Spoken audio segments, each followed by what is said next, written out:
இந்த நாட்களில் இயேசுடைய வருகை மிக சமீபமாக இருக்கிறது. அடுத்த கட்டம் நகர்வு, பல லட்ச உயிர்களை போகிறதை நாம் கண்ணால் பார்க்க போகிறோம். அதை கொரோனா டைமில் பார்த்தோம். இப்பொழுது யுத்தத்தினாலே வெளிப்படுத்துகிற விசேஷத்திலே நாம் எடுத்து வாசிக்கும் பொழுது, வெளிப்படுத்தும் விசேஷத்தில் கர்த்தர் நமக்கு ஒரு அடையாளத்தை கற்றுக் கொடுத்திருக்கிறார். 6ஆம் தூதன் தன்னுடைய கலசத்தை ஊற்றும் பொழுது ஐப்ராத் நதி என்ன செய்கிறது? வற்றி போகிறதை வேதம் சொல்லுகிறது. வெளிப்படுத்தல் 16ஆம் அதிகாரம் 12ஆம் வசனத்திலே 6ஆம் தூதன் தன் கலசத்தில் உள்ள ஐப்ராத் என்னும் பெரிய நதியின் மேல் ஊற்றினான். பெரிய நதியின் மேலே ஊற்றினான். அப்பொழுது சூரியன் உதிக்கும் திசையிலிருந்து வரும் ராஜாக்களுக்கு வழி ஆயத்தமாகும்படிக்கு அந்த நதியின் தண்ணீர் வற்றி போயிற்று. அந்த நதி என்ன செஞ்சிச்சு? தண்ணீர் இல்லாமல் வற்றி போயிற்று. இப்போ அதை நாம் பார்க்கிறோம். ஏறத்தாழ 6000 ஆண்டுகள் ஓடிக்கொண்டிருந்ததான யூப்ரட்டிஸ் நதி, ஏதேன் என்னும் தோட்டத்தில் நதிகள் இருந்தது. அதில் ஒரு நதி யூப்ரட்டிஸ் நதி. இந்த யூப்ரட்டிஸ் நதி என்ன செஞ்சிருச்சு? காஞ்சி போயிடுச்சு, வற்றி போயிடுச்சு.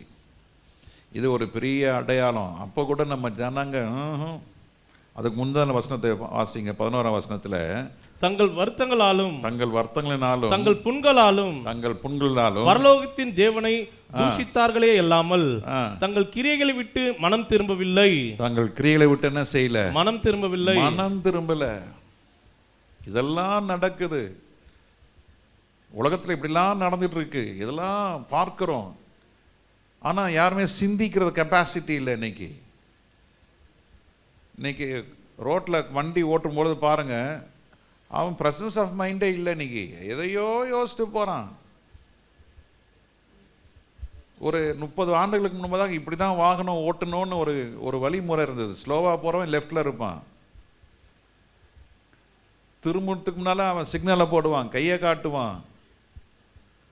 அவன் ஸ்லோ பண்ணுறதுக்கு முன்னால் கையை காட்டி ஸ்லோன்னு கை காட்டுவான். இப்போல்லாம் அதெல்லாம் சிக்னலே கிடையாது. அதெல்லாம் கிடையாது. ஏதோ எல்லாம் மனித தன்மை இன்னைக்கு அற்று போகிறது. சபையிலையும் இன்னைக்கு அந்த தன்மை இல்லை, தேவ மகிமை இல்லை, தேவ பிரசன்னம் இல்லை. ஜனங்க ஏதோ வர்றாங்க, எதுக்கோ ஏன் வர்றாங்கன்னு அவங்களுக்கே தெரியல. ஏதோ வர்றாங்க, உட்கார்றாங்க, ஏதோ பாட்டை பாடிட்டு ஏதோ 5 10 போட்டுட்டு போயிட்டே இருக்கிறாங்க. இப்படி செல்லாது, காலம் செல்லாது.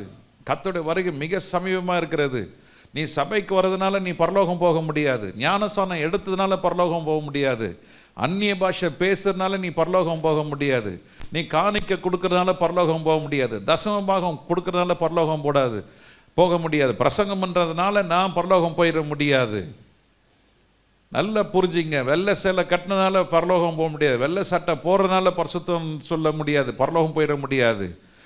பரலோகம் யாருக்கு போக முடியும்? கிறிஸ்துவை தரித்து பரிசுத்தமாக ஜீவித்து முடிவு பறிந்து ரட்சிப்பை நிலைத்திருந்து கத்தருக்குள்ள மறைக்கிறவங்க தான் தேவ ராஜ்யத்துக்குள்ள போக முடியும். ஆமே. இந்த காலை வேளையில் கத்தர்களோடு பேசுவாராக. ஆமே. ஸ்தோத்திரம்.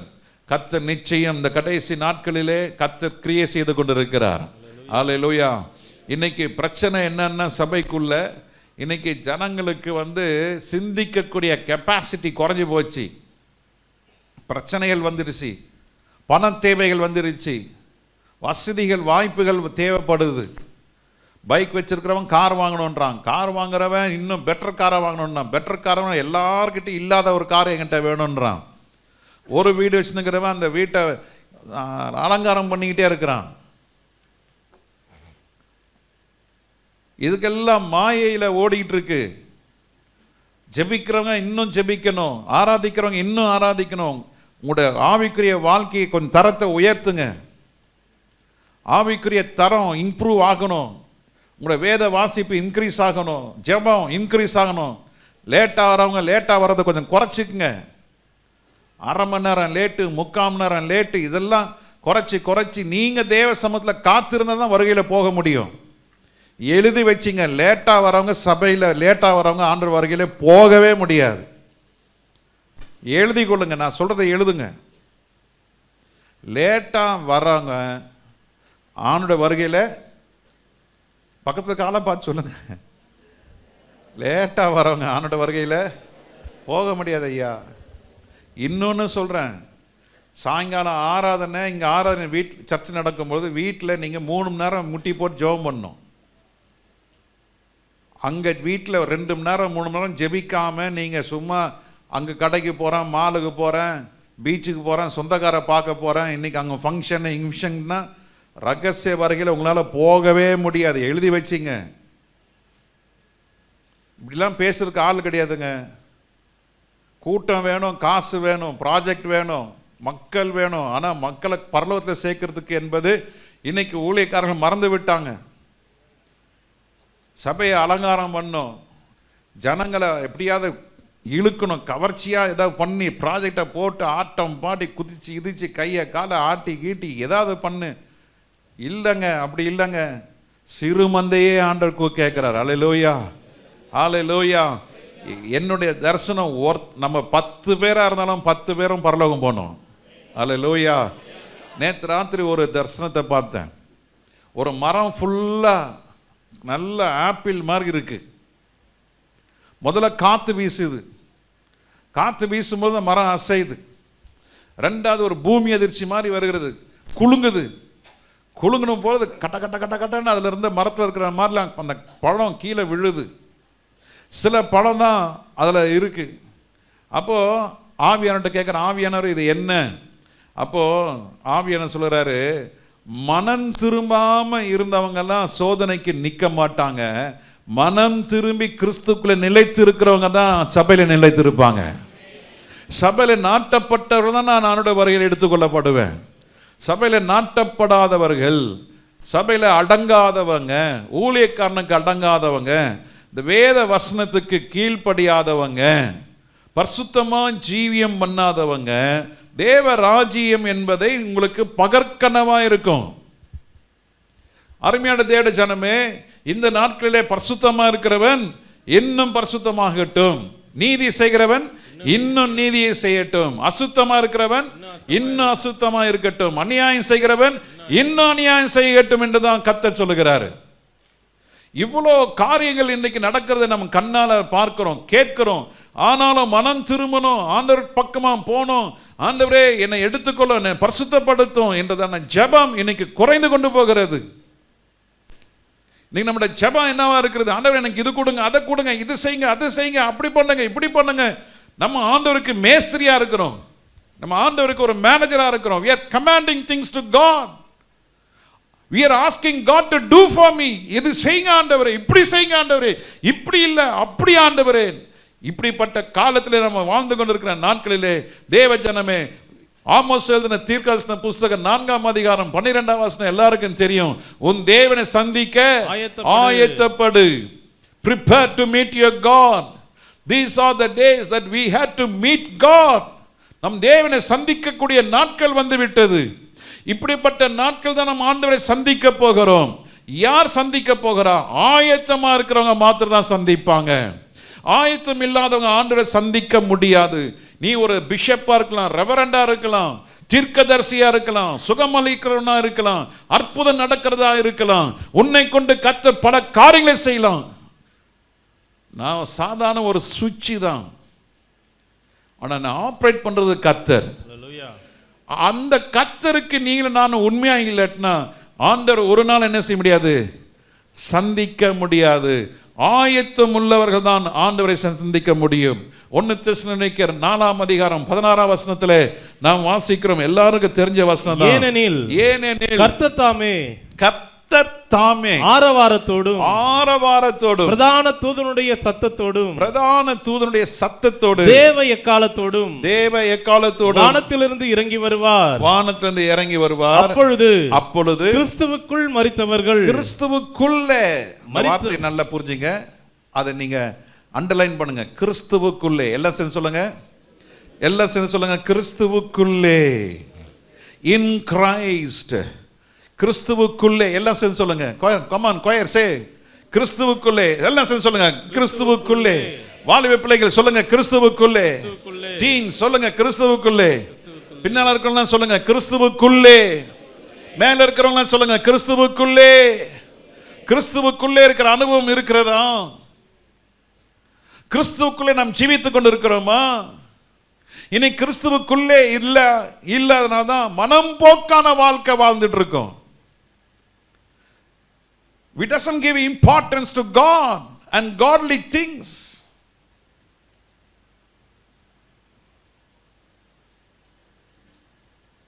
ஒரு கண்ட்ரோல் இல்லாத லைஃப்ல வாழ்ந்து கொண்டு இருக்கிறோம். கண்ட்ரோலே கிடையாது. ஏதோ நினைச்சா ஆலயத்துக்கு வரோம், நினைச்சா நின்றுடுறோம், நினைச்சா போறோம், நினைச்சா வரோம். இத்தனை சேர்ஸ் காலியா இருக்கு, எந்த இன்டிமேஷனும் கிடையாது. பாஸ்டர் நான் வரல, நான் வரமாட்டேன். ஒரே ஒரு ஃபேமிலி எனக்கு நேற்று வாட்ஸ்அப்பில் போனாங்க, pastor we will not be available for tomorrow service, இந்த காரணத்துக்கு நாங்கள் போகிறோம். Very good. மற்றவங்களுக்கெல்லாம் ஒன்றுமே தெரியாது, நினச்சா வருவாங்க, நினச்சா போவாங்க, ஆனால் ஊரெல்லாம் பேசுவாங்க. இன்னொரு புதுசாக ஒரு வந்துருக்கு, பாஸ்டர் பார்க்குறது பயமாக இருக்குது. யோ நான் என்னையே யாரையே அடிச்சிருக்கிறேன், நான் யாரை நான் விழுங்கிருக்கிறேன், யாரை நான் பிடுங்கி இருக்கிறேன், பயம். இதெல்லாம் சும்மா காரணங்க. அன்பு பயத்தை என்ன செய்யும்? புறம்பே தள்ளும். பெரிய பெரிய ஊழியக்காரலாம் எனக்கு மேலே இவ்வளோ பெரிய ஊழியக்காரலாம் இருக்கிறாங்க. ஒரு நாள் நான் ஃபோன் பண்ணி விசாரிக்க மாட்டேன், என்னையா என் மனசில் பட்டுனா ஒரு வாட்ஸ்அப் போடுவேன், அண்ணா ஹவ் ஆர் யூ. அவர் எனக்கு ஃபோன் பண்ணுவார், ஏய் எப்படி பாருங்க, நல்லா இருக்கியா, வா கொஞ்சம் கிட்ட நான் பேசணும். போவேன்.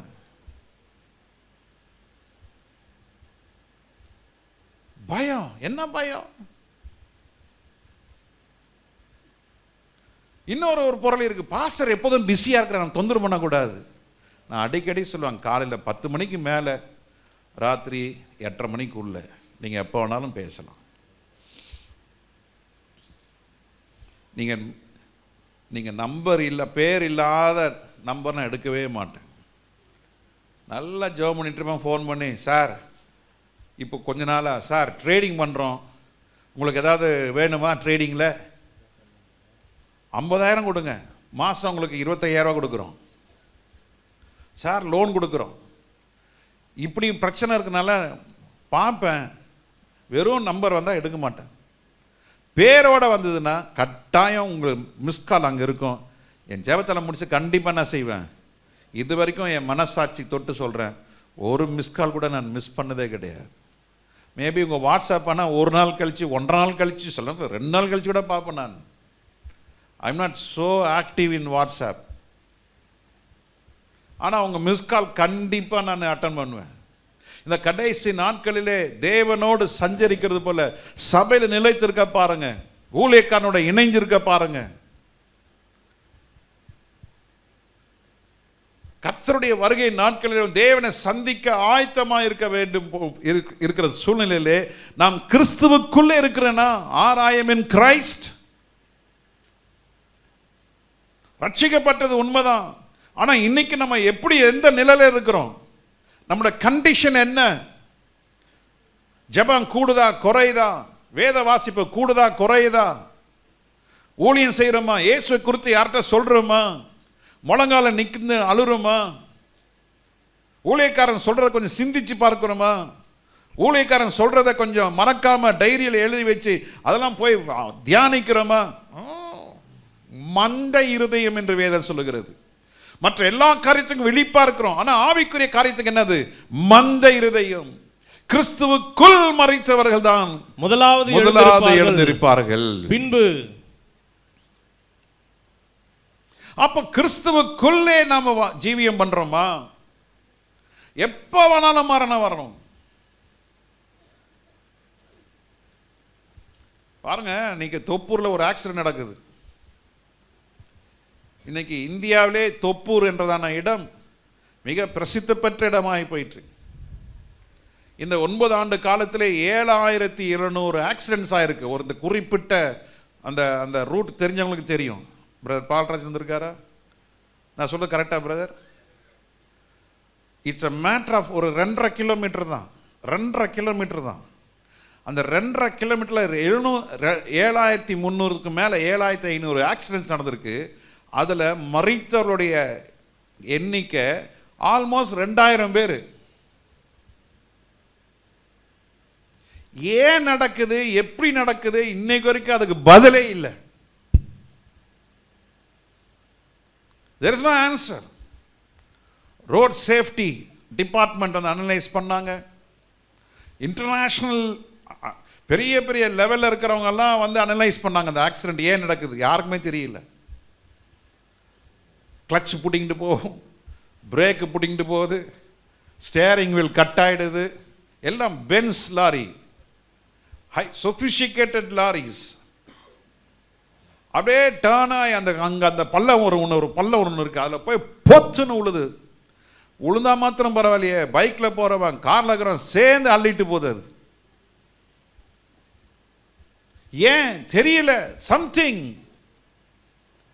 தேவச்சனமே மரணம் எப்போ வேணாலும் ஒரு மனுஷனுக்கு இருக்கலாம். அதனால நம்ம வசனம் சொல்லுது, எப்பொழுது நீ எப்படி இரு, ஆயத்தமாயிரு. நீ கிறிஸ்துவுக்குள்ள வாழ்ந்து கொண்டே இரு. எப்பொழுது எந்த நேரத்தில் உனக்கு எந்த வியாதி வரும்னு யாராலும் சொல்ல முடியாது. நன்றாக இருக்கிறார்கள், எல்லாம் ஒரு மாசத்துல கட கட கட கடன்னு எல்லாம் முடிஞ்சிருது.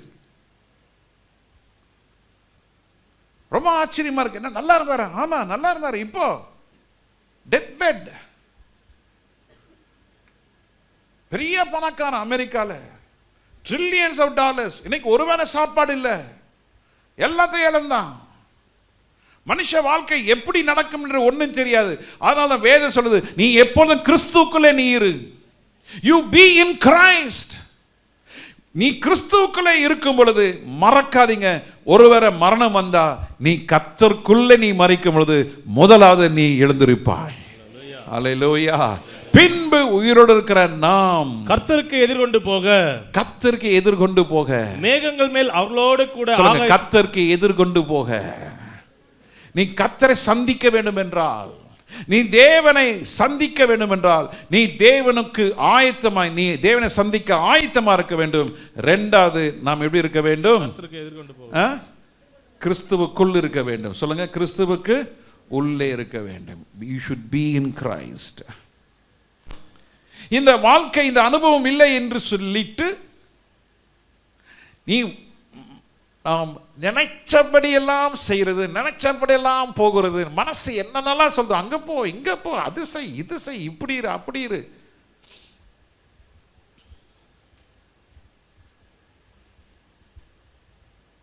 கொஞ்சம் உங்களை சிந்திச்சு பாருங்க, நிதானிச்சு பாருங்க. நான் உலகத்தில் எதையும் கொண்டு வரல, போகும்பொழுதும் எதையும் கொண்டு போக போகல. நிர்வாணியாய் வந்தேன், நிர்வாணியாய் போக போறேன். என்ன ஒரு வாழ்க்கை! இந்த ஒரு வாழ்க்கைக்காக இந்த மனுஷன் படுற அந்த கூத்து இருக்கு பாருங்க. எப்பாடா, வானத்தே வில்லாக்கி எதையும் இல்லைங்க. உன் தேவனை சந்திக்க ஆயத்தப்பட வேண்டும். ஆயத்தப்பட்டவர்கள் நாம் கிறிஸ்துவுக்குள்ளே இருக்க வேண்டும். லூக்கா சுவிசேஷம் 17ஆம் அதிகாரம் 17, லூக்கா 17 20வது வசனத்துல வாசிக்கிறோம். தேவனுடைய ராஜ்யம், தேவனுடைய ராஜ்யம் எப்பொழுது வரும் என்று பரிசேயர் அவரிடத்தில் கேட்டபொழுது, தேவனுடைய ராஜ்யம் எப்பொழுது வரும் என்று பரிசேயர்கள் இயேசு கிட்ட கேட்ட பொழுது, அவர்களுக்கு அவர் பிரதியுத்தரமாக தேவனுடைய ராஜ்யம் பிரத்யட்சமாய் வராது. தேவனுடைய ராஜ்யம் பிரத்யட்சமா வராதுப்பா. நீ காணிக்க கொடுக்கறதுனால, தசமாகம் கொடுக்கறதுனால, நீ தேவ ராஜ்யத்தினுடைய சுவிசேஷத்தை கேட்கறதுனால தேவ ராஜ்யம் பிரத்யட்சமா இருக்காது. அப்படியே உன் கண்ணுக்கு முன்பாக அப்படியே வந்து நிற்காது.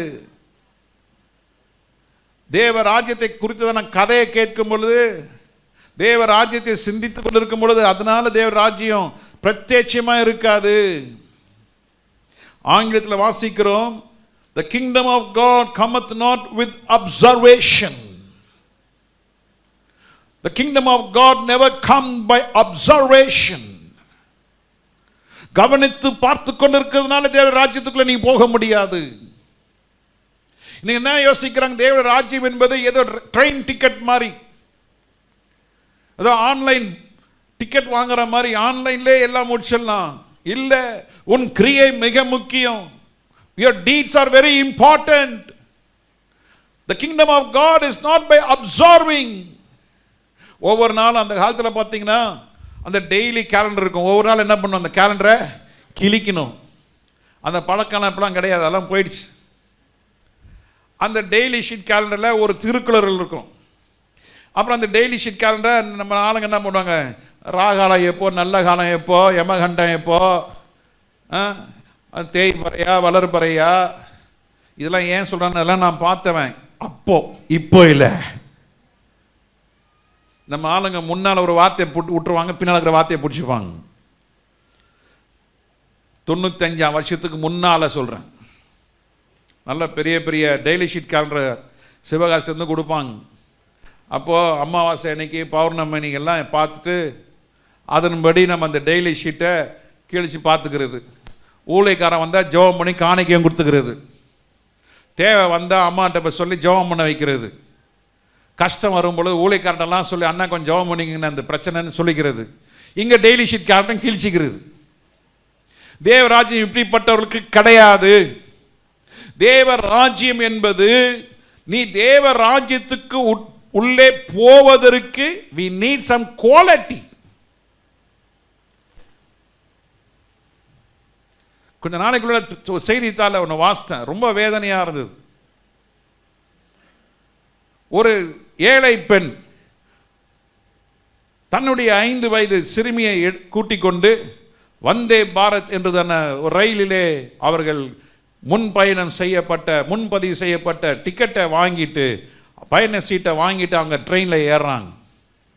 ஏறுகிற நேரத்தில் அங்கே இருந்ததான சிலர் அந்த பெண்ணை தடுக்கிறாங்க. எத்தனை பேர் இது வாசித்தீங்க? அதை செய்தித்தாளில் வந்ததான ஒரு சுருக்க செய்தி.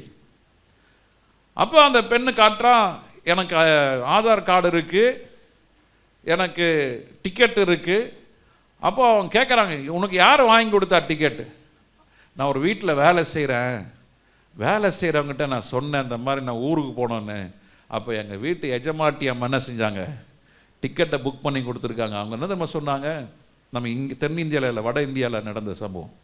நீ ஏறனா வந்தே பாரத்துக்கே கேடு, உன் மேலே இருக்கிற நாத்தம் ஏசி கம்பார்ட்மெண்ட் ஃபுல்லாக நிரம்பிடும், நீ ஏறக்கூடாது என்று தடுத்து நிறுத்தினதை நாம் வட இந்தியாவில் பார்த்தோம். தேவ ஜனமே, நம்முடைய தேவ ராஜ்யம் அப்படிப்பட்டதில்லை, கத்தர் அப்படிப்பட்டதில்லை. பாவிகள் மனம் திரும்பினா கத்தருடைய ராஜ்யத்துக்குள்ள கத்தர் இடம் வச்சிருக்கிறாரு. ஒரு பாவி கத்தரை ஏற்றுக்கொள்ளும் பொழுது கத்தர் அவனை சேர்த்துக் கொள்கிறாரு. ஹல்லேலூயா. அடிமைப்பட்டவர்களை கத்தர் என்ன செய்றார், விடுதலை ஆக்கி தன்னுடைய ராஜ்யத்துக்குள்ளே சேர்த்துக் கொள்கிறாரு. அந்த ராஜ்யத்துக்காக வாழ்றான், பிழைக்கிறான் பாருங்க, அவனை கத்தர் ராஜ்யத்துக்குள்ளே கொண்டு வந்து சேர்ப்பார். அதனால தான் ஆண்டவர் சொல்றாரு, தேவ ராஜ்யம் எப்பொழுது வரும் என்று நீ காத்து கொண்டிருக்கிறதுனால தேவ ராஜ்யத்துக்குள்ள போக முடியாது. உன்னுடைய கிரியை ரொம்ப முக்கியம். Your deeds are very important. நீ எந்த அளவுக்கு ஆவிக்குரிய வளர்ச்சியில் நீ போயிட்டு இருக்கிறா, நீ வளர்ச்சியான பாதையில் இருக்கிறியா இல்லை வீழ்ச்சியில் இருக்கிற பாதையில் இருக்கிறியா? வளர்ச்சியான பாதையில் நீ போய்கொண்டிருப்பாயானால் உன்னால சபைக்கு லேட்டா வரவே முடியாது. அதுதான் வளர்ச்சி என்ற பாதை காட்டுகிறது. நல்ல ஒரு மாணவன், படிக்கிற மாணவன், நாங்க பள்ளிக்கூடத்தில் படிக்கும் பொழுது பூபால் என்றதான ஒரு மாணவன் இருந்தான். 6ஆம் கிளாஸ்ல இருந்து படிக்கிறான். அவன்கிட்ட பார்த்த ஒரு காரியம் என்ன தெரியுமா, அத்தனை வருஷத்துலையும் ஒரு நாள் கூட லீவ் கிடையாது. அதற்காக வேண்டி அவன் ஸ்கூல்ல ஒரு பெரிய ஒரு மெமோராண்டம் கொடுத்தாங்க அவனுக்கு. 5 வருஷமா ஒரு நாள் கூட லீவ் கிடையாது. கடைசி அவன் போய் இந்தியன் ஏர்ஃபோர்ஸில் போய் ஜாயின் பண்ணுறான். டிசிப்ளின் பாருங்க. இந்தியன் ஏர்ஃபோர்ஸில் போய் ஜாயின் பண்ணிட்டு அங்கே உயர்ந்த பதவியில் அவன் வேலை செய்ததை நாங்கள் பார்த்தோம். பழைய மாணவர் சங்கம் கூட்டம் நடந்தது. அந்த மாணவர் சங்கத்தில் நாங்கள் எல்லாருக்கும் ஒரு ஆசை, அந்த பூபாலன் போய் பார்க்கணும்னு. ஏன்னா அவர் தான் ஸ்கூல் ஃபர்ஸ்ட். டிசிப்ளின், லேட்டாக வர மாட்டான். எந்த அசைன்மெண்ட் கொடுத்தாலும் முதல்ல செஞ்சு முடிச்சு கையில் கொடுப்பான். Very sincere. அவன் தலை வாடுறதுல இருந்து, அவன் ட்ரெஸ் பண்ணுறதுல இருந்து, நாங்கள் ஸ்கூலில் படிக்கிறப்ப யாரும் இன்னெலாம் பண்ண மாட்டோம். அதெல்லாம் தொடக்க படக்குன்னு எல்லாம் போவோம்.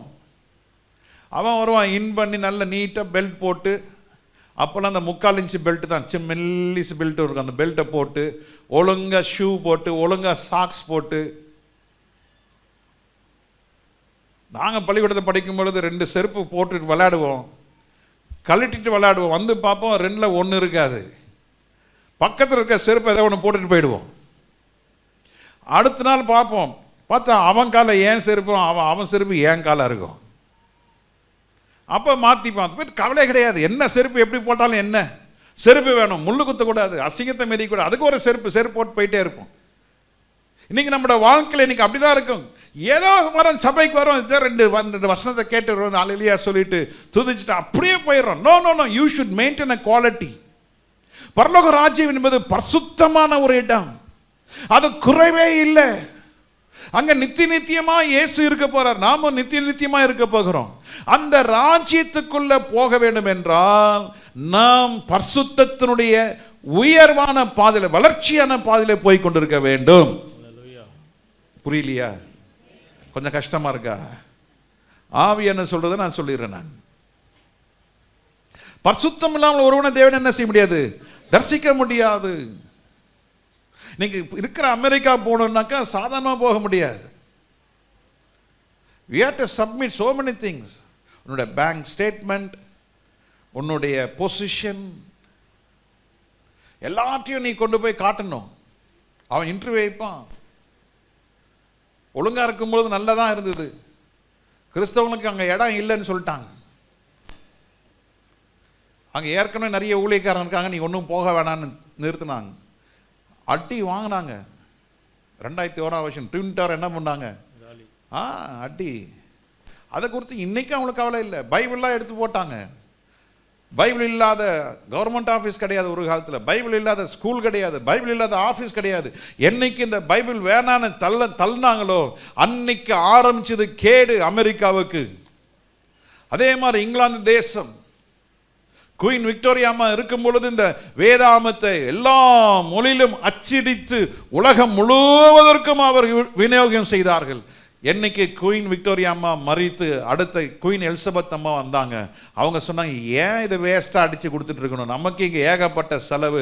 என்னைக்கு அவங்க பைபிளை பிரிண்ட் பண்ணுறதை ஸ்டாப் பண்ணாங்களோ பாவம் இங்கிலாந்து தேசத்துக்குள்ள வர ஆரம்பித்தது, கேடு உள்ள வர ஆரம்பித்தது, தீவிரவாத செயல் உள்ள வர ஆரம்பித்தது. அந்த தேசம் இன்றைக்கு பாழாய் போய் இருக்கிறது. ஆலயங்கள் கட்டப்பட்டது 200 ஆண்டுகளுக்கு முன்பதாக கட்டப்பட்டு ஜனங்கள் ஆராதித்தார்கள். இன்னைக்கு ஆராதனை செய்வதற்கு ஒருவரும் கூட இல்லை.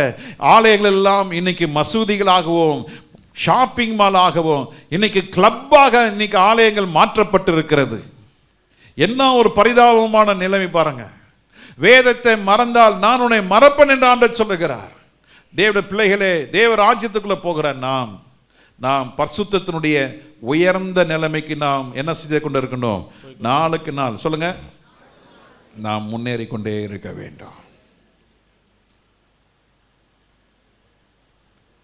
லூக்கா 17:34 வாசிக்கும் பொழுது, அந்த ராத்திரியிலே ஒரே படுக்கையில் படுத்திருக்க 2 பேரில், ஒரே படுக்கையில படுத்திருக்கிற 2 பேர் சொல்லுங்க, ஒரே படுக்கையில படுத்திருக்கிற 2 பேரில் 2 பேர்ல ஒருவர் ஏற்றுக்கொள்ளப்படுவான், எடுத்துக்கொள்ளப்படுவார்கள், மற்றவர்கள் கைவிடப்படுவான்.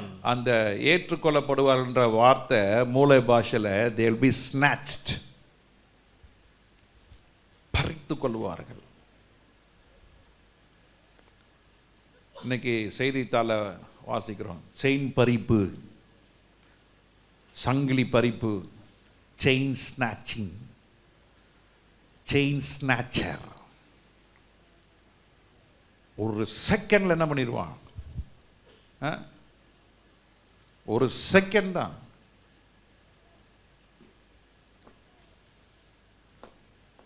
சங்கிலி அறுக்கப்பட்டவங்களாம் நம்ம சபையில் இருக்கிறாங்க. அவன்கிட்ட போய் கேட்டு பாருங்க எப்படின்னு. கண்ணை முடிக்கிறதுக்குள்ள இருக்காது, அப்படின்றக்குள்ள எடுத்துட்டு போயிடுவான் அவன். ஸ்நாச்ட். கர்த்தருடைய வருகையில் ஒரு படுக்கை தான், ஒரு கட்டில் தான், ஒரு மெத்தை தான் 2 பேர் படுத்திருப்பாங்க. One will be snatched. ஒருவர் ஏற்றுக்கொள்ளப்படுவார்கள், எடுத்துக்கொள்ளப்படுவார்கள். அந்த எடுத்துக்கொள்ளப்பட்டவன் யாரு? அவன் ஆயத்தமாய் இருந்தவன், கிறிஸ்துவுக்குள் இருந்தவன், தேவ ராஜ்யத்தை காண வேண்டும் என்று அவன் காத்து கொண்டிருந்தவன். அப்போ அவர் என்ன செய்யப்படுகிறார்? ஒருவர் என்ன செய்யப்படுகிறது? எடுத்துக்கொள்ளப்படுகிறார். அல்லேலூயா. கொஞ்சம் தூக்கம் வரலாம். அல்லேலூயா சொல்லுங்க பார்க்கலாம். ஸ்தோத்திரம். பாட்டி விழிப்பாக தான் இருக்கிறாங்க, ஆனால் தூங்குறவங்க தூங்கி கொண்டு இருக்கிறாங்க. இது பிசாசுடைய தந்திரம், நல்லா தூங்க வைக்கிறது. அல்லேலூயா, அல்லேலூயா. நீங்க பேசும்போது நான் தூங்குவேன், நான் பேசும்போது நீங்க தூங்குவீங்க, அவ்வளவுதான் வித்தியாசம். ஆனா வசனத்தை புரிஞ்சவங்களுக்கு, வசனத்து மேல் தாகமா இருக்கிறவங்களுக்கு தூக்கம் என்ன செய்யாது? வராது. வியாதி உள்ளவங்களுக்கு தூக்கம் வரும், வயசானவங்களுக்கு தூக்கம் வந்துடும். ஆனால் நம்ம சர்ச்சில் பாட்டி ரொம்ப வெடிப்பாக இருக்கிறாங்க. அல்லேலூயா, அல்லேலூயா. பாட்டி நீங்கள் மாத்திரம் அல்லேலூயா சொல்லுங்க பார்க்கலாம். பார்த்தீங்களா? பாட்டி சொல்லியிருக்கிறாங்க, நான் எப்படி அடக்கம் பண்ணணும்னு சொல்லி கொடுத்துருக்காங்க. என்னை இப்படிலாம் அடக்கம் பண்ணணும். கொஞ்சம் காசும் கொடுத்து வச்சுருக்காங்க பாட்டி எனக்கு. எதுக்கு? அடக்கம் பண்ணுறதுக்கு. நம்பிக்கை பாருங்க. நான் சொன்னேன், இந்த வருஷம் நீ சாக மாட்ட பாட்டி. இல்லை இல்லை, இந்த வருஷம் செத்துருவேன். ஆண்டவர் வச்சிருக்கிறாரு.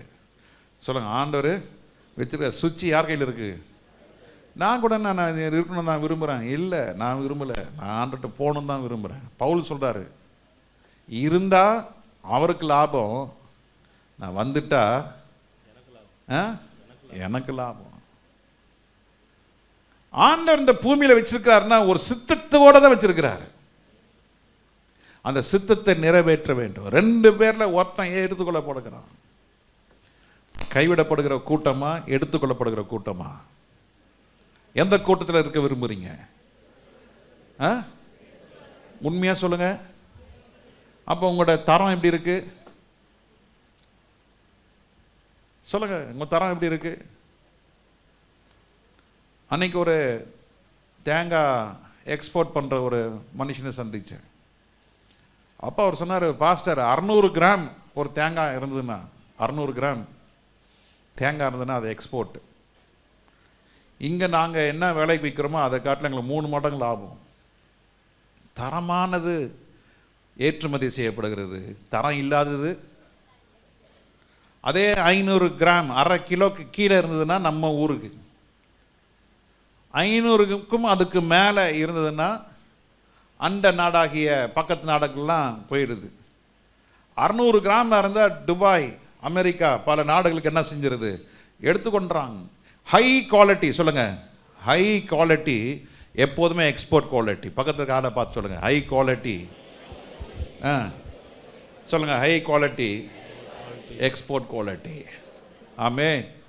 அப்போ உங்களோட ஜெபம், உங்களோட ஆராதனை, உங்களோட ஸ்தோத்திரம், உங்க விசுவாசம், உங்களோட ரட்சிப்பு, உங்களோட தேவன் மேல உள்ள அன்பு, தேவனை நேசிக்கிறது, இதெல்லாம் எப்படி இருக்கணும்? ஹை லெவலில் இருக்கணும். சும்மா சாதாரணமான நீ கைவிடப்படுவ. வீட்டில் படுத்துட்டு நீங்க ஆண்டவரை ஸ்தோத்திரம் பண்ணி நீங்க சாயங்காலம் ஆராதனை நடந்துன்னு இருக்கும், அங்க வீட்டில் உட்கார்ந்து இருப்பாரு. அங்கே உட்காந்து துணி துவைச்சுன்னு இருப்பாங்க, துணியை காயப்பட்டுன்னு இருப்பாங்க, துணி அலசின்னு இருப்பாங்க. தாத்தா வீட்டுக்கு போகிறேன், பாட்டி வீட்டுக்கு போகிறேன், தங்கச்சி வீட்டுக்கு போகிறேன், அக்கா வீட்டுக்கு போகிறேன், மாமி வீட்டுக்கு போகிறேன். இங்கே ஆராதனை நடந்துட்டு இருக்கு. இன்னைக்கு ரொம்ப பரிதாபமான நிலையில் இருக்கு. எடுத்துக்கொள்ளப்பட வேண்டும் என்றால், சொல்லுங்க, எடுத்துக்கொள்ளப்பட வேண்டும் என்றால் நாம் வெளிச்சத்தின் பிள்ளைகளாக இருக்க வேண்டும். அதான் 1 தெசலோனிக்கேயர் 5ஆம் அதிகாரம் 5ஆம் வசனத்தில் வாசிக்கிறோம், நீங்க எல்லாரும் வெளிச்சத்தின் பிள்ளைகளும் பகலின் பிள்ளைகளுமாய் இருக்கிறீர்கள். பகலின் பிள்ளைகளாய் இருக்க வேண்டும். நாம் இரவுக்கும் இருளுக்கும் உள்ளானவர்கள் அல்லவே. நாம் இருளுக்கும் இரவுக்கும் உள்ளானவர்கள் அல்ல. இருளும் அந்தகாரம் இருந்துனா நீ கைவிடப்படுவ. துக்கம், வேதனை, அவிசுவாசம், சந்தேகம், கசப்பு, மார்க்க பேதம், பிரிவினை, தற்பிரியன், சுயநீதி, இவர்கள் எல்லாரும் வெளிச்சத்தின் பிள்ளைகள் அல்ல. இவர்கள் எல்லாம் அந்தகாரத்தின் பிள்ளைகள். போட்டி, பொறாமை, வாக்குவாதங்கள், தர்க்கங்கள், மார்க்க பேதங்கள், நான் பரிசுத்தம், அவர் சரியில்லை, இவர் சரியில்லை, அவர் இப்படி, இவர் இப்படி குறை சொல்ற ஆளுங்க இருக்க பாருங்க, வருகையில போகவே முடியாது. நல்லா புரிஞ்சுங்க, அவன் எவ்வளவு பெரிய ஊழியக்காரா இருந்தாலும் சரி, எவ்வளவு பெரிய அவன் தீர்க்கதரிசியா இருந்தாலும் சரி, ஆவியை ஆண்டவர் கொடுத்துட்டாரு, அவன் தீர்க்கதரிசி சொல்றான். ஆனா பரலோகத்துக்குள்ள ஆண்டவர் என்ன செய்ய மாட்டாரு? அநியாயம் செய்கிறவர்களே என்னை விட்டு என்ன செய்யுங்க, அகன்று போங்கள். நல்லா புரிஞ்சுங்க. இன்னைக்கு யூடியூப் ஆப்ரேட் பண்ணோம், எங்களுக்கு கன்னடா தேசத்திலே எங்களுக்கு இது இல்லை, அதை இதோ சொல்லிட்டு போறாங்கப்பா. உனக்கு ஏன் அந்த இதெல்லாம், ஏன் அதை நீ போய் கமெண்ட் அடிச்சுன்னுக்கிற? போ, விடு. நீ நானும் எப்படி இருக்கிறோம் அதை பாருங்க. நான் இன்னைக்கு கிறிஸ்துக்குள்ள மறித்தால் நான் எங்க இருப்பேன்? எவன் கண்ட பேசலாம் யூடியூபை பார்த்துட்டு அதை உட்காந்து நீ பேசிட்டு இருக்கிறிய, நீ நரகம் போவையா? உன்னால பரலோகம் போக முடியாது. கமெண்ட் அடிக்காதீங்க, அடுத்த ஊழியத்தை குறித்து பேசாதீங்க, அடுத்த ஊழியக்காரனை குறித்து பேசாதீங்க. சில காரியங்களை உங்களுக்கு சொல்றேன்னா எச்சரிக்கையாக சொல்றேன். நான் ஒரு தாய் ஒரு பெண் பிள்ளைய ஸ்கூலுக்கு அனுப்பும் பொழுது அந்த நல்ல புத்தியுள்ள தாயா இருந்தா அந்த பெண் பிள்ளைகிட்ட சொல்லுவ, ஏய் நீ போ, யார்கிட்டையும் பேசாத, சும்மா ரோட்ல போகும்போது என்ன செய்யாத, பல்ல காட்டாத. தாய் சொல்றமா இல்லையா? சொல்றீங்களா இல்லையா? சொல்றவதான் தாய். ஒரு தகப்பன் நல்ல தகப்பனா தான் பிள்ளைக்கு சொல்லுவான், டேய் இருடா, உனக்கு அப்பா எல்லாம் வாங்கி தரேன்டா, இருடா கொஞ்ச நாள் இருடா, நீ போறியா நல்ல ஃப்ரெண்ட்ஸ் கிட்ட பழகு, கெட்ட ஃப்ரெண்ட்ஸ் கிட்ட என்ன செய்யாத, பழகாதடா, வேணாண்டா. ஐயோ எங்க ஃப்ரெண்ட்ஸ் எங்க வீட்டுக்கு வந்துட்டா எங்க அப்பா வைக்கிற இன்டர்வியூலயே அந்த பசங்க வரவே மாட்டாங்க. ஒரு தடவை சாம்பி செல்லதோட தம்பி வந்தாப்புல, நாங்கள் 2 பேரும் ஒன்றா படித்தோம். தம்பி என்ன பேண்ட் இவ்வளோ டைட்டாக இருக்கு, கொஞ்சம் உக்காந்துரு. உக்காரு என்னாப்புல, இல்லை அங்கிள் பரவாயில்ல. அட நீ உக்காருப்பா. பார் அங்கிள் பார், எங்கள் அப்பா உக்காந்து எழுந்திருக்கிறாரு. என்ன நான் உக்காந்து எழுந்திரி, அப்படி இப்படி உக்காந்து எழுந்திரிக்கணுமா? இப்போ நான் உட்கார முடியாது, ஏன்னா பேண்ட் கிழிஞ்சிருன்னு பயம். உட்காந்து எழுந்திரிப்பா. பரவாயில்ல அங்கிள், வேணாம் அங்கிள். என்ன நீ, உங்கள் அப்பா அவ்வளோ பெரிய ஊழியக்காரு, தெரியும்ல, உங்கள் அப்பா எங்கிட்ட கணக்காப்பிலே வேலை செஞ்சா தெரியுமா? தெரியும் அங்கிள், அப்பா சொல்லியிருக்கிறாரு. பின்ன என்ன சொல்கிறேன், நான் சொல்கிறேன் உட்காரு. வேணாம் பயமாக இருக்குது. அதோடு அவன் வீட்டுக்கு வர நிறுத்தினான்.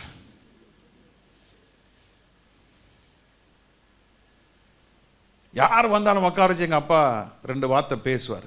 நிறைய பேர் பிடிக்காது, அதனால சொல்லுவான், டே உங்கள் வீட்டில் ஒரு ஜெர்மன் ஷெப்பர்ட் இருக்குதுடா, கட்சா பரவாயில்லாடா, அது முறைக்குதுடா அதுக்களை பார்த்து. யார்? எங்கள் அப்பாவை சொல்லுவாங்க ஜெர்மன் ஷெப்பர்டு. வீட்டுக்கு வர மாட்டாங்க, நல்லதுக்கு. இன்னைக்கு அப்படி இருந்தனால ஏதோ கைவிட்டு என்ற அளவுக்கு தான் இன்னைக்கு ஃப்ரெண்ட்ஸ் இருக்கிறாங்க. நல்லது நல்லது சொல்லுங்க, நல்லது.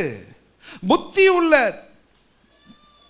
பிள்ளைகள், ஞானம் உள்ள பிள்ளைகள் தன் தாயின் போதகத்தை என்ன செய்யக்கூடாது, தள்ளாதே. உன் தகப்பன் சொல்றது உனக்கு எரிச்சலா இருக்கும், கோபமா இருக்கலாம், அது உனக்கு நல்லது. பிற்காலத்தில் அது உனக்கு தெரியும். அந்த காலம் வரும்போது நீ உனக்கு அந்த நிலைமை வரும்போது தெரியும். அப்பா அம்மா சொல்றது என்ன செய்யக்கூடாது, சொல்லக்கூடாது. என்ன சொல்லக்கூடாது?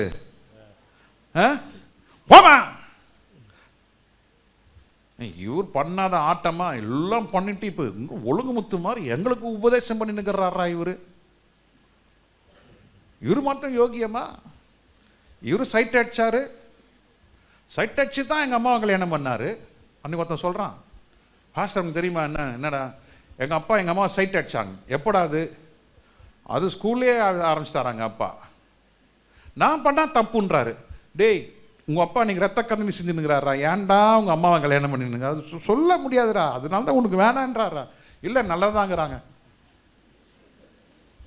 டேய் நீ சின்ன பையன்டா, உனக்கு அதான்டா தெரியும், நீ பெட்ரூம்ல போய் பார்த்தா தெரியும்டா, உங்க அம்மா என்னைக்குதான் சாவன் காத்துனுக்குதுடா,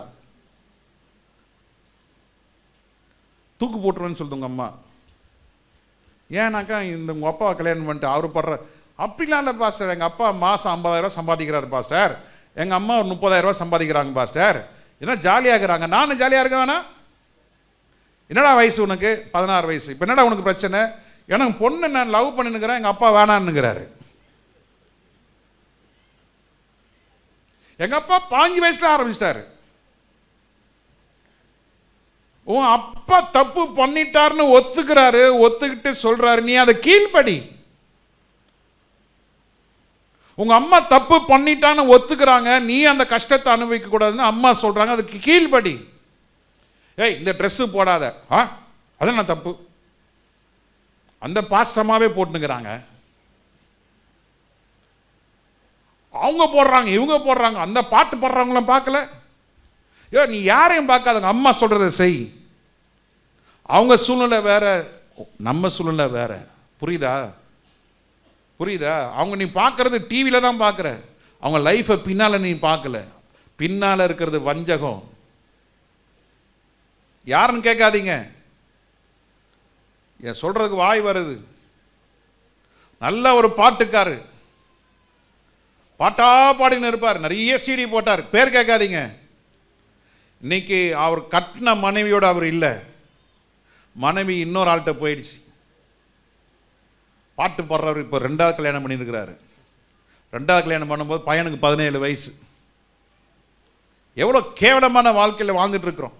கவனமா இரு. உங்க அம்மா ஏதோ சொல்றாங்க, அப்பா ஏதோ ஒன்று சொல்றாங்க, அதுக்கு பின்னால நன்மை இருக்கு.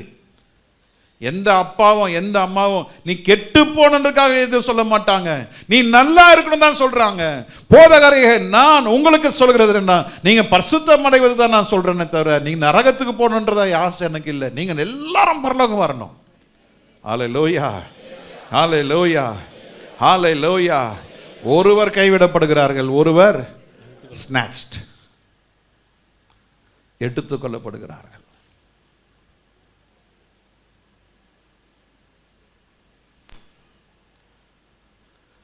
ஊழியக்காரன் நானும் ஒரு மனுஷன்தான்.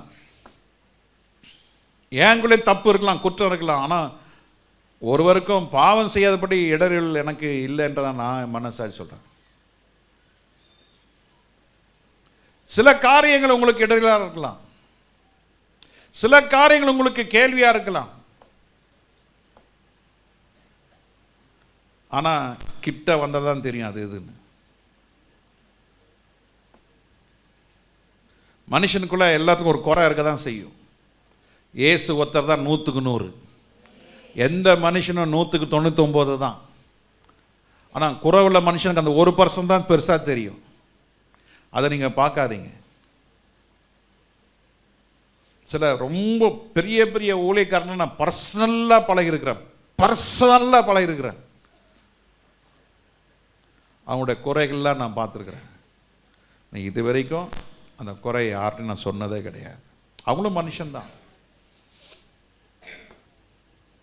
அவனோட பர்சனல் லைஃப்பில் கதறதை நான் பார்த்துருக்குறேன். நான் யார்கிட்ட போய் சொல்ல முடியும்?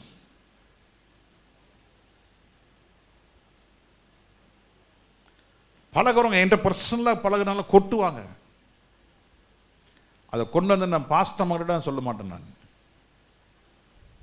நிறைய காரியங்கள், அவங்களும் மனுஷன்தான் ஐயா. அவங்களும் ஊழியக்காரனால ஒரு 10,000 விசுவாசி 40,000 விசுவாசி இருக்கிறதால அப்படியே 2 கொம்பு வந்து அப்படியே பரிசுத்தத்தை மிதக்கல. ஊழியத்துடைய அளவு தான் சோதனைக்குடைய அளவு. சொல்லுங்க, ஊழியத்துடைய அளவு தான் சோதனைக்குரிய அளவு. நீங்க ஆயத்தமாக இருந்து தேவ ராஜ்யத்தை மாத்திரம் தேடி நான் எப்படியாவது எடுத்துக்கொள்ளப்படணுன்ற வாஞ்சை உங்களுக்குள்ள இருந்தா கர்த்தர் நிச்சயமா உங்க வாஞ்சையை அவர் நிறைவேற்றுவார். அவர் உங்களை தள்ள மாட்டார். ஆனா ஆண்டவர் சொல்றாரு, 2 பேர்ல ஒருத்தன் எடுத்துக்கொள்ளப்பட்டது காரணம் என்ன தெரியுமா? ரோமர் 12ஆம் அதிகாரம் 2ஆம் வசனத்தை வாசிங்க. ரோமர் 12:2. ரோமர் 12:2. நீங்கள் இந்த பிரபஞ்சத்திற்கு ஒத்த வேஷம் தெரியாமல். ஆமா, போதும். நீங்கள் இந்த உலகத்திற்கு ஒத்த வேஷம் தெரியாமல். எல்லாத்தையும் சொல்லுங்க, நீங்கள் இந்த உலகத்திற்கு ஒத்த வேஷம் வேணாம். ஆளுக்கு தகுந்த மாதிரி பேசுறது, சூழ்நிலைக்கு தகுந்த மாதிரி பேசுறது, நேற்று ஒன்று பேசுறது, இன்னைக்கு ஒன்று பேசுறது, மாறி மாறி பணத்துக்காக பேசுறது, ப்ரொமோஷனுக்காக பேசிக்கிறது, சொத்துக்காக பேசிக்கிறது.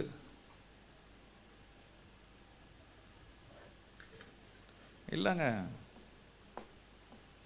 மாறி மாறி பேசுவாங்க. கல்யாணம் நடந்தது, எல்லாரும் நல்லா இருக்குன்னு சொன்னீங்க. ஒருத்தர் வந்தார், முதல்ல 2 தட்டு தட்டினார். டேய் என்ன என்ன என்ன எங்கள் சித்தப்பா தான், நீ நிரூபிச்சிட்டடா நீ ஊழியக்காரன். ஏன் டை போடலன்னாரு. நானே சிரிச்சுக்கிட்டேன், நமக்கு டை போடுறதுக்கு நேரம் இல்லை.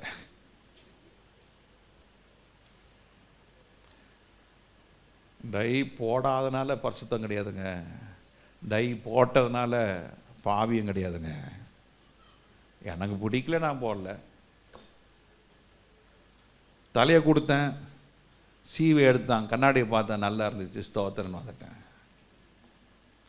வீட்டுக்கு வந்தால் எல்லாம் ஒரே சிரிப்பு.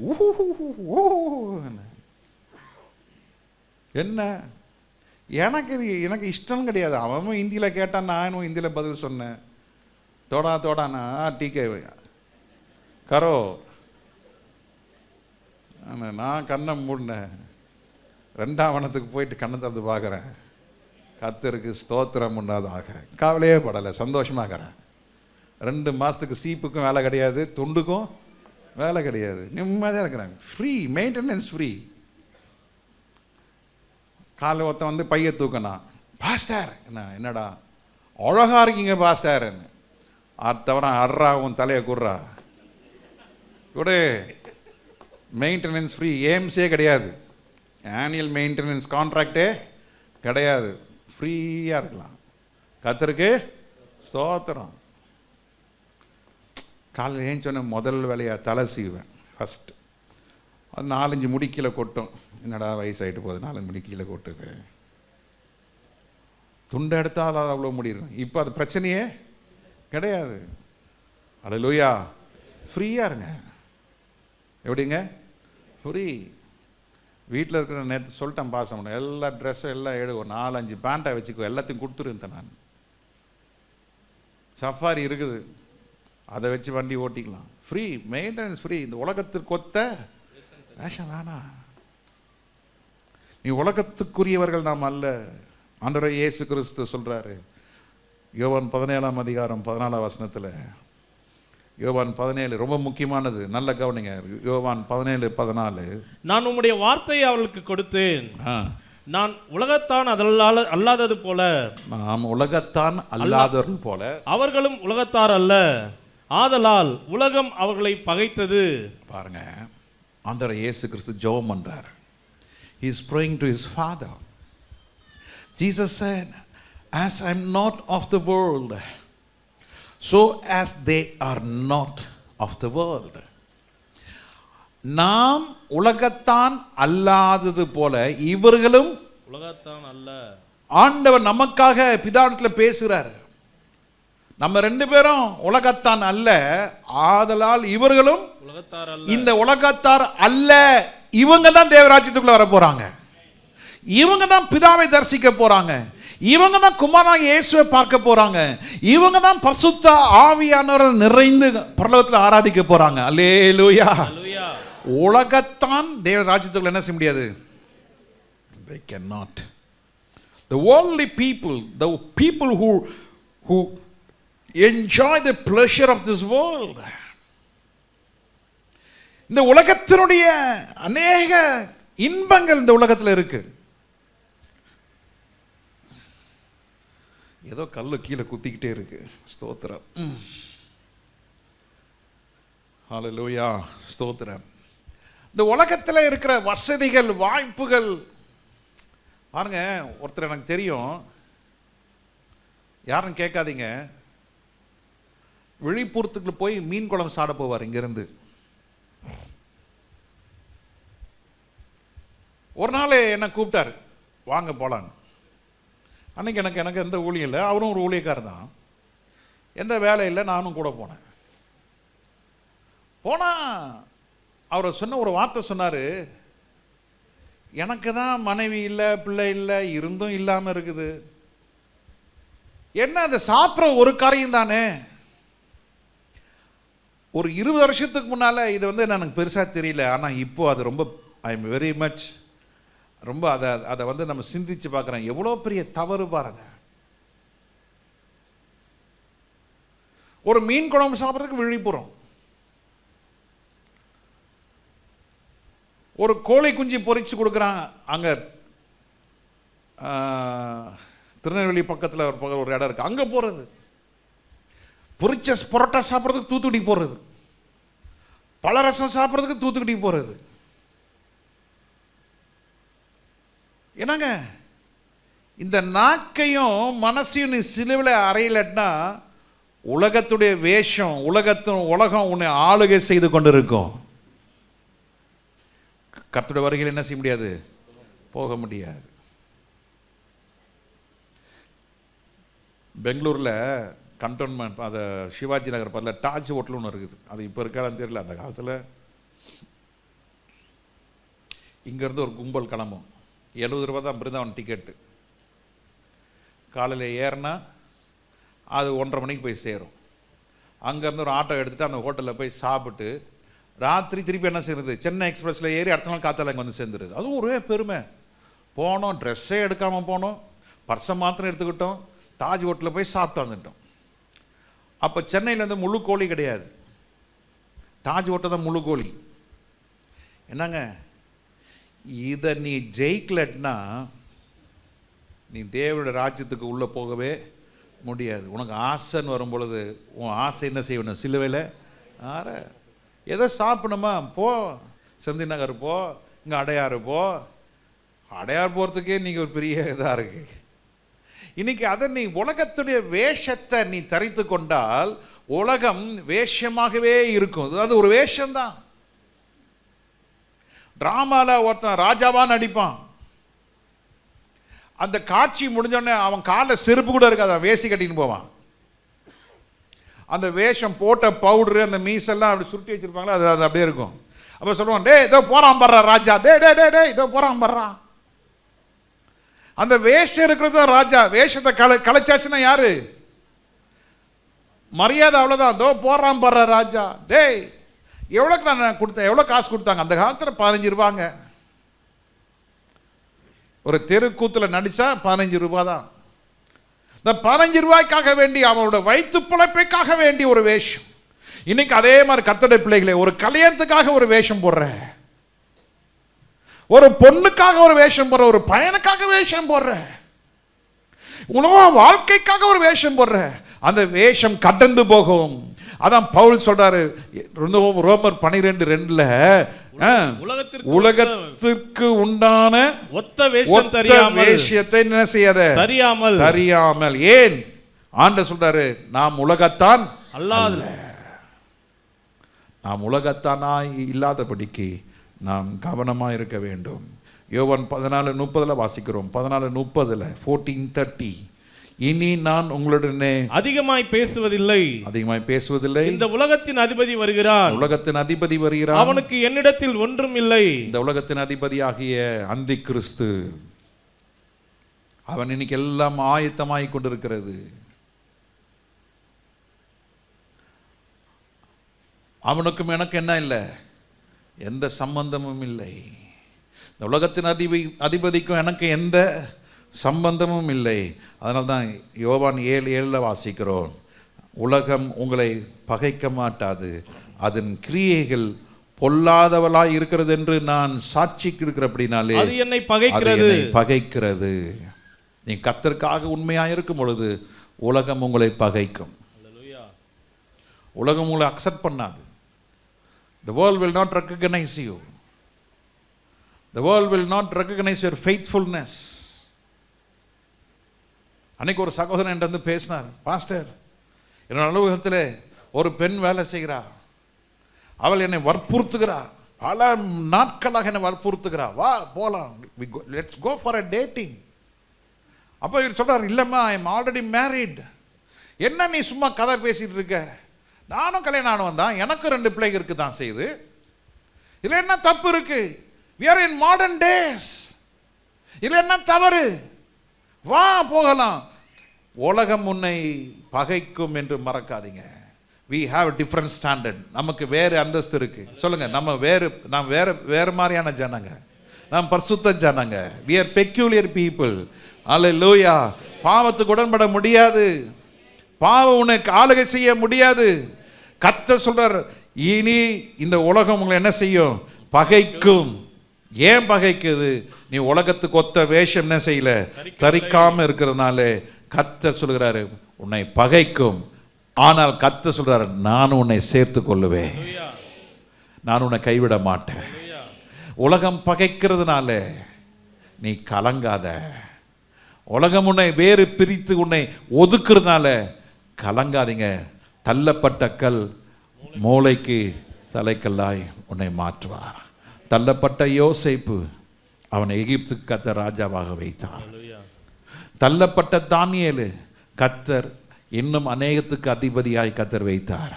தேவ ஜனமே, நீ எல்லா சூழ்நிலையும் தள்ளப்பட்டிருக்கலாம், ஒதுக்கப்பட்டிருக்கலாம், கலங்கி கொண்டு இருக்கலாம், நீ புலம்பிக் கொண்டு இருக்கலாம். ஆனால் மறக்காதீங்க, தேவ ராஜ்யம் உங்களுக்காக வைக்கப்பட்டிருக்கிறது. தேவராஜ்யம் எனக்காக வைக்கப்பட்டிருக்குது. தேவராஜ்யம் நமக்காக வைக்கப்பட்டிருக்கிறது. அந்த தேவ ராஜ்யத்துக்குள்ளே நாம் போக வேண்டும் என்றால் நாம் தேவனை சந்திக்க ஆயத்தமாக இருக்க வேண்டும். ரெண்டாவது, தேவர ராஜ்யத்திற்காக என்ன செய்ய வேண்டும்? காத்திருக்க வேண்டும். மூன்றாவது, உலகத்துக்கு உத்த வேஷம் தெரியாதபடிக்கு நாம் ஆண்டவருக்காக நாம் ஜீவிக்கும் பொழுது கடைசியாக ஒரு காரியத்தை சொல்லி முடிக்க விரும்புகிறேன். வெளிப்படுத்தல் 3:17 வாசிக்கும் பொழுது, வெளிப்படுத்தல் 3:17 வாசிக்கும் பொழுது, நீ நிர்பந்தம் உள்ளவனும் பரிதபிக்கப்படுவது தரித்திரனும் குருடனும் நிர்வாணியுமாய் இருக்கிறதை அறியாமல் நான் ஐஸ்வர்யவான் என்றும் திரவிய சம்பன் என்றும் எனக்கு ஒரு குறைவும் இல்லை என்றும் சொல்லுகிறபடியால். இவங்க யாரு?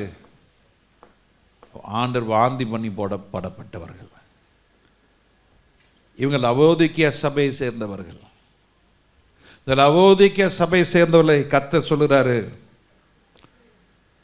இன்னைக்கு உலகத்தில் ஆங்கிலத்தில் வாசிக்கிறோம், because thou sayest I am rich and increased with goods and have need of nothing and knowest not that thou art rich and miserable and poor and blind and naked.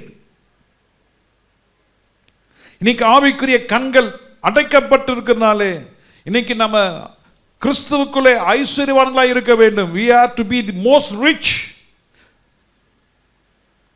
because of our spiritual blind.